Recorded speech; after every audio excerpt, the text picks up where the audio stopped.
नमस्कार friends, RS ज्ञान YouTube channel में आपका हार्दिक स्वागत है। जैसे कि आप देख रहे हैं कंप्यूटर स्क्रीन पर Agniveer navy sellers application 2025।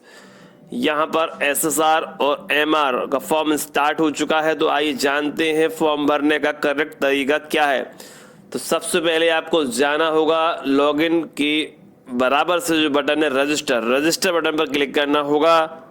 Next step आपके सामने है। यहाँ पर अपना email ID, mobile number, name और नेशनलिटी को यहाँ सेलेक्ट करना होगा, कैप्चा फिल करना होगा। रजिस्टर बटन पर क्लिक करके आपका रजिस्ट्रेशन सक्सेसफुल हो जाता है और उसका लिंक आपकी ईमेल पर भेज दिया जाता है, जहाँ पर आपका मोबाइल नंबर वेरीफाई होता है, उसके बाद ईमेल वेरीफाई होती है, रजिस्ट्रेशन पूर्णतः सक्सेसफुल होता है। सक्सेसफुल होने के बाद आपको फिर से जाना होगा लॉगिन बटन पर। अब आपको यहाँ पर ईमेल आईडी और पासवर्ड जो आपने क्रिएट किया था रजिस्ट्रेशन के समय कैप्चा फिल करते हुए लॉगिन करेंगे। अगला स्टेप आपके सामने कुछ इस प्रकार से आ जाता है। लॉगिन करने के बाद यहाँ आधार नंबर में जो नंबर लिंक है, मोबाइल नंबर लिखा हुआ है, आधार लिंक्ड मोबाइल नंबर यहाँ लिखिएगा। उसके बाद सबमिट बटन पर क्लिक करना होगा। अगला स्टेप आपके सामने इस प्रकार से होगा, जहाँ पर आपको आधार नंबर डालकर नेक्स्ट बटन पर क्लिक करना होगा। अगला स्टेप आपके सामने है, ओटीपी जा चुका है, ओटीपी को डालकर सबमिट बटन पर क्लिक करना होगा। यदि नहीं आ रहा तो रीसेंट बटन का कुछ समय बाद प्रयोग कर सकते हैं। Next step verify security pin, यदि आपको ज्ञात है तो डालकर सबमिट करेंगे, नहीं ज्ञात है तो फॉरगेट सिक्योरिटी पिन पर क्लिक करना होगा। उसके बाद डेट ऑफ बर्थ फिल करनी होगी, नेक्स्ट बटन पर क्लिक करना होगा। अब आपको सिक्योरिटी पिन अपने तरीके से कोई भी 6 डिजिट डिफरेंट न्यूमेरिकल डाल देने हैं। ओके, उसके बाद सबमिट बटन पर क्लिक करना है। उसके बाद अगला स्टेप आपके सामने है, अलाउ बटन पर क्लिक करना होगा। इस प्रकार आप देख सकते हैं अगले स्टेप में यूजर कंसेंट सेव्ड सक्सेसफुली। अब आपको फिर से यहाँ पर मोबाइल नंबर डाल देना है और अब आपको यहाँ स्टेट सिलेक्ट है, ईमेल है, रजिस्टर्ड मोबाइल नंबर है। उसके बाद थोड़ा स्क्रॉल करेंगे।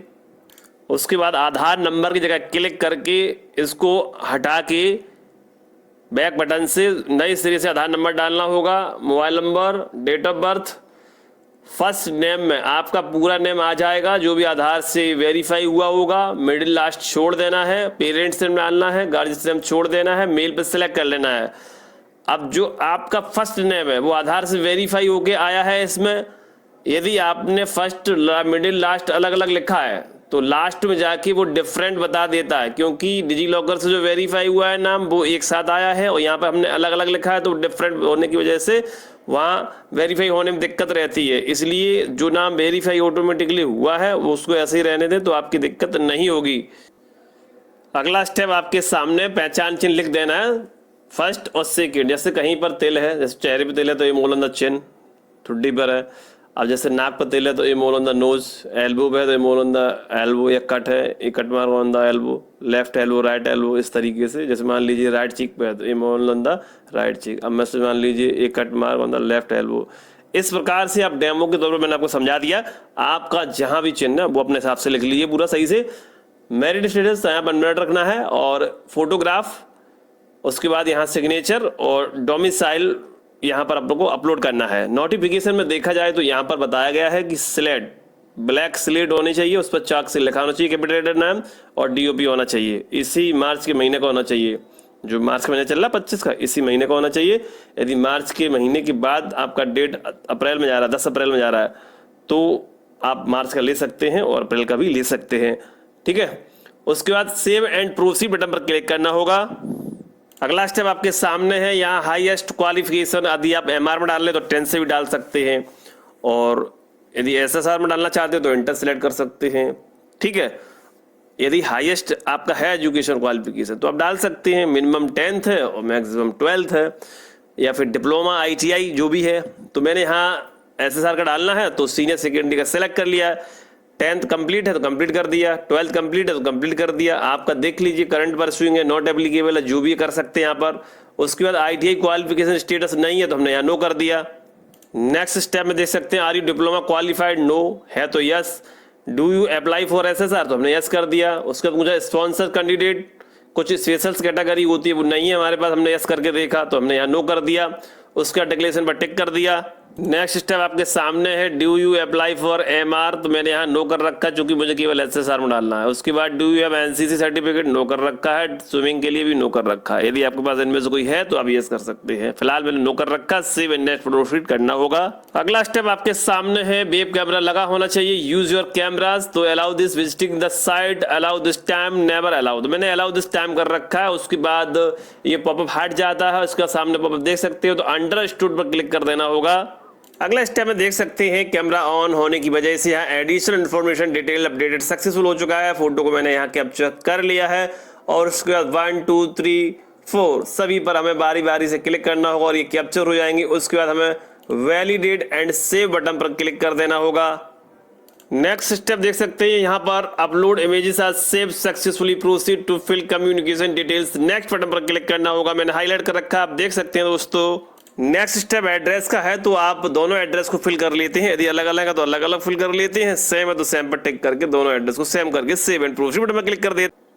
नेक्स्ट स्टेप में आपको 10th की डिटेल यानी कि मार्क्स को फिल कर लेना होगा। यदि सीबीएसई है तो 5 सब्जेक्ट है या 6 है तो वो अपने हिसाब से देख लीजिए, उसके हिसाब से फिल करिएगा। ऐसे ही यूपी बोर्ड है, हिंदी बोर्ड है, तो आप उसके हिसाब से जो सब्जेक्ट है वो फिल करिएगा। जैसे कि मैंने यहाँ फिल कर रखा है और ये यूपी बोर्ड का मैंने फिल कर रखा है। अगला स्टेप देख सकते हैं दोस्तों, यहाँ पर serial number of 10th marksheet अच्छे से देख लेना है, वो लिखना है। बोर्ड कंडक्ट 10th एग्जाम वो यहाँ पर डालना है और स्टेट जहाँ पर आपका स्कूल है और स्टेट जिसने परीक्षा कराई है आपकी, और स्कूल इंस्टीट्यूशन नेम, और अपलोड 10th मार्कशीट पीडीएफ में 300 KB से कम, सेव एंड नेक्स्ट प्रोसीड करना होगा। ठीक इसी प्रकार आपको 12th का डिटेल फिल कर देना होता है। अगले स्टेप में जो है 10th marks detail upload updated successfully करने के बाद जो है अब हमें यहाँ 12th लिखा हुआ एंटर 12th मार्क डिटेल से फिल करना होगा, जैसे कि मैंने फिल कर रखा है।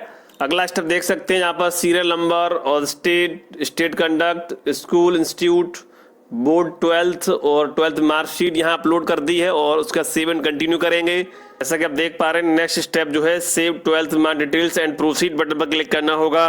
अगला स्टेप एग्जाम सिटी का, जिसको सिलेक्ट करने के बाद नेक्स्ट करना होगा। स्टेप आपके सामने है और आपको थोड़ा स्क्रॉल करके नीचे पहुंचना होगा। यदि आप एमआर में डालना चाहते हो तो यहाँ ऑप्शन मिल जाता देखने को, बट मुझे नहीं डालना, केवल एसएसआर में डालना, तो इसलिए मुझे नीचे की तरफ बढ़ना होगा। लगातार यहाँ ऑप्शन देखने को मिल रहा है दोस्तों, you are eligible for MR, if you want to apply you can update an additional. जैसे ही अपडेट करते वैसे फीस 2 गुना बढ़ जाता है आपका। ओके, ये चीज ध्यान रखना है। तो मुझे केवल एसएसआर में डालना है और सिंगल फीस ही पे करना है। जैसे 650 है तो आपका 650 कितना हो गया, 1200-1300 रुपये हो जाएगा दोनों फॉर्म का, ये चीज समझ लीजिएगा। तो सिंगल में डाला, केवल एसएसआर में डाला हमने। आप किस में डालना चाहते हैं वो आप चूज करिएगा। तो यहाँ पर आपको एसबीआई पे, बिल्डेक्स, किसी एक पर सिलेक्ट करके पे बटन पर क्लिक करना होगा। अगला स्टेप आपके सामने है, डेबिट कार्ड है, एसबीआई, नेट बैंकिंग, यूपीआई। तो मैं यहाँ यूपीआई चूज करने वाला हूँ, तो चलिए हमने यूपीआई पे क्लिक कर दिया है। अगला ऑप्शन आपके सामने है, तो मैंने यहाँ यूपीआई क्यूआर कोड पर क्लिक किया, पे नाउ पर क्लिक करना होगा। जैसे ही क्यूआर कोड ओपन होता है, टाइमिंग शुरू हो जाती है, फटाफट अपने फोन से कोई भी यूपीआई का स्कैनर चालू करिए, अपने लैपटॉप पीसी पर स्कैन करके मोबाइल में पिन डालिए, झट से पेमेंट होगा और अपने पीसी लैपटॉप से रिडायरेक्ट हो जाएगा और फॉर्म सक्सेसफुल हो जाएगा। ऐसा ना करें कि आपने स्क्रीनशॉट ले लिया, फिर उसके बाद आप मोबाइल में लेके आए, दूसरे के भेजा, तीसरे के भेजा, फिर आप स्कैन कर रहे, पेमेंट कर रहे, फंस जाएगा। पीसी लैपटॉप पर ही क्यूआर कोड होना चाहिए, तभी अपने मोबाइल से स्कैन करेंगे, तभी फीस कटेगा, तभी रिडायरेक्ट होगा। आपको समझ में आ गया होगा। तो चलिए हमने यहाँ स्कैन करके पिन डाल के पेमेंट कर दिया है। अगला स्टेप आपके सामने है दोस्तों, यहाँ पेमेंट सक्सेस हो चुका है, रेफरेंस आईडी सिक्योरिटी हाइड कर दिया गया है और payment is success, please click here. जैसे ही प्लीज क्लिक हियर पर क्लिक करेंगे, प्रिंट आउट जनरेट आपके सामने हो जाएगा। पेमेंट स्टेटस पर क्लिक करने पर पेमेंट स्टेटस पता लग जाता है। देख सकते हैं माउस की सहायता से पेमेंट स्टेटस व्यू एप्लीकेशन से दोबारा से प्रिंट आउट निकाल सकते हैं। पेमेंट फेल्ड हो गया है, 24 से 48 घंटे का वेट करेंगे। पेमेंट स्टेटस पर क्लिक करके अपना स्टेटस को चेक करके वेरीफाई कर सकते हैं। हेल्पलाइन नंबर कॉन्टेक्ट का जरूर इस्तेमाल करें, तुरंत करें, जिससे कि लास्ट डेट से पहले आपका फॉर्म सबमिट सक्सेसफुल हो सके। व्यू एप्लीकेशन आपका यहाँ जनरेट हो चुका है दोस्तों और आप देख सकते हैं ये फाइनल प्रिंट आउट है। इस बार थोड़ी चेंजेस की गई है फाइनल प्रिंट आउट में, जैसा कि आप देख पा रहे होंगे। अब आपको लिए चलते हैं पेज के बॉटम में, जहां पर प्रिंट एप्लीकेशन का बटन दिया गया है। फाइनल सबमिट होने के बाद यहाँ पर पेमेंट कंप्लीटेड लिखा हुआ है। जब भी आपका फॉर्म सक्सेसफुल कंप्लीट होगा, अपडेटेड होगा, तो इस प्रकार से प्रिंट आपके सामने जनरेट होगा, जैसा कि आप कंप्यूटर स्क्रीन पर देख पा रहे होंगे। नेक्स्ट स्टेप देख सकते हैं दोस्तों, मिडिल का हम आपको नहीं दिखा पाए क्योंकि विस्तार से ज्यादा लंबा हो रहा वीडियो। आप जब भी जनरेट करेंगे प्रिंट आउट तो आपको बिल्कुल स्पष्ट पूरा क्लियर दिखाई देगा। तो मैं लास्ट में यहाँ आ चुका हूँ प्रिंट एप्लीकेशन, यहाँ से प्रिंट आउट कर लीजिए। इस प्रकार फॉर्म जो आपका सक्सेसफुल सबमिट हो चुका है। वीडियो यदि पसंद आया तो वीडियो लाइक सब्सक्राइब करिएगा। नमस्कार, जय हिंद, जय भारत।